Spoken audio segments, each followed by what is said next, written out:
જામનગરમાં રોગચાળાને લઈ બેઠક યોજાઈ। મનપા કચેરી ખાતે યોજાઈ બેઠક। કોલેરા અને ચાંદીપુરાના કેસ વધતા કમિશનરની અધ્યક્ષતામાં યોજાઈ બેઠક। કોલેરા અને ચાંદીપુરાના કેસ વધતા કમિશનરની અધ્યક્ષતામાં યોજાઈ બેઠક। બેઠકમાં જીજી હોસ્પિટલના ડીન અને અધિક્ષક રહ્યા ઉપસ્થિત। વોર્ડ 12માં સૌથી વધુ કોલેરાના કેસ નોંધાયા છે। કોલેરા અને ચાંદીપુરાના કેસના અટકાવવા તંત્ર સજ્જ।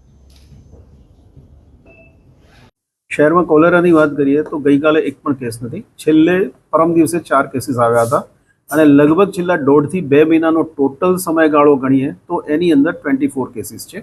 એમાં શહેરની આજુબાજુના કેટલાક વિસ્તારો પણ આવી જાય છે, પરંતુ જો જામનગર શહેરની વાત કરીએ તો સ્પોરેડિક રીતે છૂટાછવાયા કેસીસ આવેલા છે।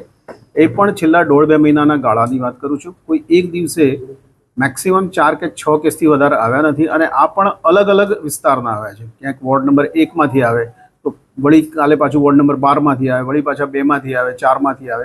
આ રીતે વોર્ડની સંખ્યા પણ ફરી છે, એટલે કે છૂટાછવાયા કેસીસ આવેલા છે। આજની તારીખે શંકાસ્પદ એક પણ નથી, ગઈકાલે પણ એક પણ શંકાસ્પદ નથી, પરંતુ આ સિઝનમાં ખાસ કરીને ચોમાસાની સિઝનમાં જેમ ડૉક્ટર ચેટર્જી સાહેબે કહ્યું એ રીતે ટ્યુબવેલ અને બોરની અંદર પાણીના લેવલ્સ અપ આવ્યા હોય, બીજી બાજુ નદી નાળામાં પણ પાણી હોય, એટલે એના કારણે એ પાણી સીપેજ થવાથી તમારા બોરના પ્રવાહની અંદર ભળી શકે છે અને એ રીતે તમારું વોટરનું જે બોર છે એ કન્ટામિનેટ થઈ શકે છે। માટે બધાને ખાસ વિનંતી કે બોરનો ઉપયોગ ટાળો। કોર્પોરેશનના સપ્લાયમાંથી આવતું પાણી વાપરો, કારણ કે એ સુપર ક્લોરિનેટેડ કરેલું છે, જેથી કોલેરા છોડો બીજા પણ કોઈ પાણીજન્ય રોગો જેવા કે टाइफॉइड के कमड़ो के हिपेटाइटिस वगैरह नहीं थी शके।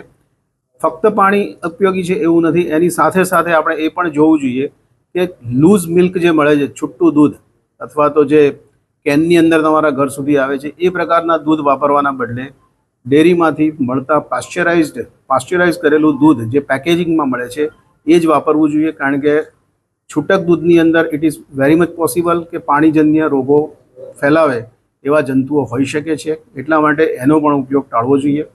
ખુલ્લા પદાર્થો અને ચોમાસામાં જે જંક ફૂડ મળે છે, જેવા કે પાણીપુરી છે કે ઘૂઘરા હોય તેની ચટણીમાં પણ કન્ટામિનેશન હોઈ શકે છે। ઘૂઘરા છે કે ભજીયા છે કે વડાપાઉં છે એની ચટણીમાં પણ કન્ટામિનેશન આવી શકે છે, કારણ કે એ પાણીથી બને છે। એટલે એ પણ અત્યારે ઉપયોગ ટાળવો જોઈએ। પાણીપુરી અને શેરડીનો રસ કે બરફ આ બધાનો ઉપયોગ સદંતરપણે સૌને બંધ કરવા વિનંતી છે। 1.5 મહિનામાં અત્યાર સુધી જે કોર્પોરેશન વિસ્તારને ઇવન આસપાસના જે વિસ્તાર છે સ્લમ એરિયા, એમાંથી થઈને ટોટલ 24 કોલેરાના કેસ આવ્યા છે। એમાંથી તમામ દર્દીઓ જે છે જીજી હોસ્પિટલ ખાતે સારવાર લઈને ટ્રીટ થઈને ગયેલા છે, કોઈ પણ ડેથ નથી। વરસાદ પછી ખાસ કરીને જેમ માનનીય કમિશનર સાહેબે કીધું કે અમારા જોવા મુજબ જે લોકોને આના કોલેરાગ્રસ્ત છે બધા ઘરમાં મોટાભાગના બોરનું પાણી વાપરતા હોય છે, એટલે ચોમાસા પછી બોરમાં પાણીમાં લેવલ અપ થાય એ વખતે શક્યતા એવી હોય કે ઇવન નદીમાંથી જે પાણી આવતું હોય એમાં બી કોલેરાના જીવાણુ હોય। એટલે ખાસ તમારા તરફથી વિનંતી છે કે કોર્પોરેશનનું પાણી ક્લોરિનેટેડ છે અત્યારે, એટલે કોર્પોરેશનનું પાણી પીવા માટે વાપરે, અથવા જો ફરજિયાત બોરનું પાણી જ વાપરવું પડે તો પછી એને મિનિમમ 2 થી 3 મિનિટ ઉકાળી ઠંડુ કરીને પછી એનો ઉપયોગ કરાય, જેનાથી ખાલી કોલેરાની સાધારણ ઝાડા ઉલટીના કેસ પણ ચોમાસા પછી વધારે હોય છે। એટલે તમામ જીવાણુઓમાંનો નાશ થાય એના માટે આઈધર ક્લોરિનેટેડ વોટર અથવા જે છે ઉકાળીને પાણી પીવું જોઈએ, જેનાથી આમાં ઇન્ફેક્શનનો રેટ ઘટી શકે। ને આપણે કોર્પોરેશનને જે અર્બન હેલ્થ સેન્ટર છે, બધા હેલ્થ સેન્ટર છે, તમામ જગ્યાએ ટ્રીટમેન્ટ ઉપલબ્ધ છે, ORS ને બધી ઉપલબ્ધ છે।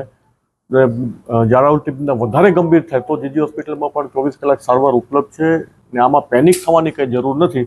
ખાલી આટલું પીવાનું પાણી સ્વચ્છ વાપરવાનું ને બહારનું ખાવા પીવાનું અત્યારે ટાળવાનું, કારણ કે ખાલી કોન્ટેમિનેટેડ નહીં, ઇવન વાસી ખોરાક હોય તો એમાં પણ ડાયરિયા વોમિટિંગના કેસીસ થઈ શકે છે।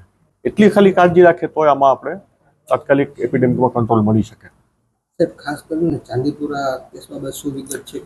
ચાંદીપુરા કેસમાં હજી સુધી આપણે જામનગરમાં એક પણ શંકાસ્પદ કેસ નથી। એક જે કેસ જેમાં ડેથ થયું હતું એમાં એનું સેમ્પલ NIV-માંથી ચાંદીપુરા માટે નેગેટિવ કન્ફર્મ થઈને આવી ગયું છે ને આ બાજુ ચાંદીપુરાના વેક્ટર જે હોય છે સેન્ડફ્લાય એની શક્યતા પ્રમાણમાં ઓછી છે, એટલે એવો કોઈ પણ જાતનો એપિડેમિક થવાની શક્યતા બહુ ઓછી।